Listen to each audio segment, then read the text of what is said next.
What's up, my people? Today we are talking about gaslight apology examples. You ever had somebody apologize to you, but you're like, that wasn't particularly satisfying. In fact, I think they're gaslighting me. This is for you today. And while you're here, hit that subscribe button, and extra bonus, hit the little bell next to the subscribe button, and that will make sure you never miss an episode and it's delivered to you right on time. Let's dive in.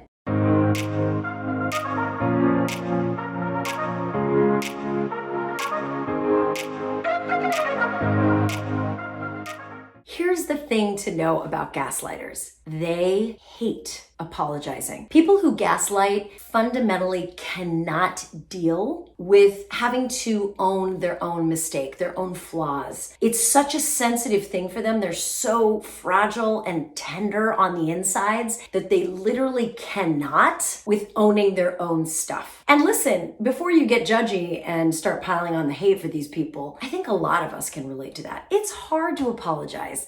It's painful to apologize. And for someone who's habitually gaslighting other people, it can be downright impossible to apologize. It reminds me of Fonzie from Happy Days. Remember Fonzie?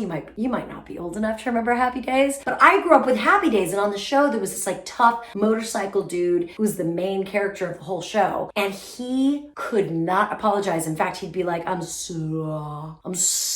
he couldn't say I'm sorry, could not do it. And that is how a gaslighter feels. They have such a hard time saying I'm sorry that when they say it, it's not actually an apology. How do you know? Let me tell you. The telltale sign that you're getting a gaslighter's apology is when they say, I'm sorry if I hurt your feelings. I'm sorry if I made you feel bad. That wasn't my intention. I'm sorry if you took it the wrong way. By putting the word if in there, they are effectively saying, sucks to be you, sorry for you, which is not even in the same neighborhood as an apology. A real apology. The main thrust of a real apology is taking full responsibility for the action and the consequences of that action. A real apology is when someone says, I messed up, and I acknowledge that when I messed up, it affected you by causing you to feel X, Y, and Z, and I'm sorry, and I want to know what I can do to make it right?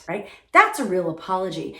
The funny thing is, when you're hearing me say that, if you're thinking to yourself, oh God, I actually don't hear that kind of an apology very often. Yeah, no kidding. Culturally, and I think this may be a global phenomenon, you people joining me from outside of the United States can let me know, but we human beings are not great at apologizing. We're just not. Nobody teaches this stuff to us as we're growing up, right? We're not great at it. But gaslighters are especially not good at it. And if a gaslighter is apologizing to you, they want to keep control over you. They want to keep you sort of spinning and questioning yourself. And so by saying, I'm sorry if I made you feel that way, it wasn't my intention. I'm sorry if you got sad about what I said. They're making you feel crazy, like you shouldn't feel bad, when it's really them that should be owning the fact that they made you feel bad, right? So let's say, for example, they say to you, I'm sorry if you felt bad, that wasn't my intention. What you can say to them is, hey, look, I just want to thank you. I want to thank you for trying to see this through my lens.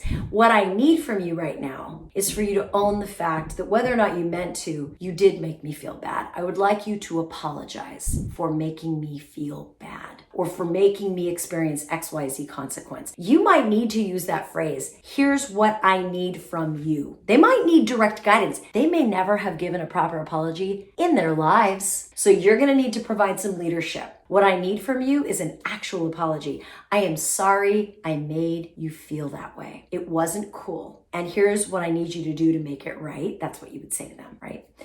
That really, really puts it on them. And you may want to watch for how they respond. If they're a real dyed-in-the-wool gaslighter, bordering on narcissist, or bordering on someone with a bit of a personality disorder, they will freak out. They will freak out, and they will go nuclear on you because they cannot tolerate anyone touching that tenderest part of them that makes them feel like they can't ever be wrong about anything. So watch to see how they respond. Super telling. But here's the real signal that you're dealing with a gaslighter. When they apologize by saying, I shouldn't have to apologize. I mean, I guess I'm sorry if that's what you need, but I shouldn't have to apologize. I shouldn't have to apologize for being honest. You know those gaslighters that are like brutally honest and they stand by it like it's some kind of mark of integrity, when really they're just destroying another human being and being hurtful. But they're like, I don't have to apologize. I'm being honest. Beware of those people. Beware of those people. And you can say to them, you are perfectly able to be honest with me. I appreciate it. But what I won't accept is you being unkind. That doesn't work for me, right? So much about dealing with a gaslighter who's faking an apology is standing really, really strong in your power, right?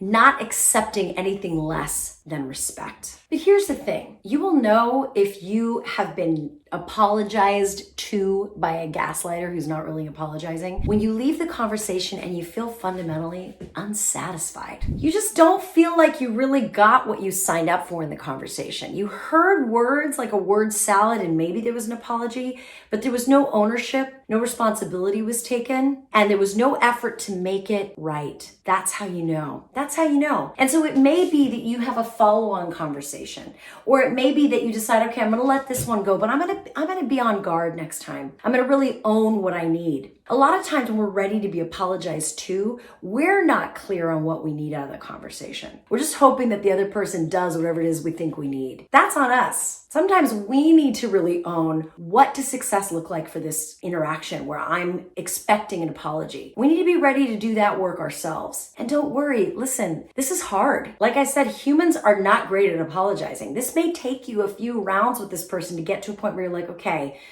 I feel whole. I feel like they got me. I feel like we're moving forward in a good way. So I want you to be patient with yourself. I hope that was helpful, you guys. Please, please, please drop me a comment. Let me know if there's anything you want me to cover. And if you need some next level advice for dealing with conflict, head over to noenemy.bronwyncommunications.com. Take the course. It is a masterclass on having hard conversations, because this may just be one facet of the stuff you're dealing with at work. And I want you to know I've got you. Have a great week. Shine on. We need your light.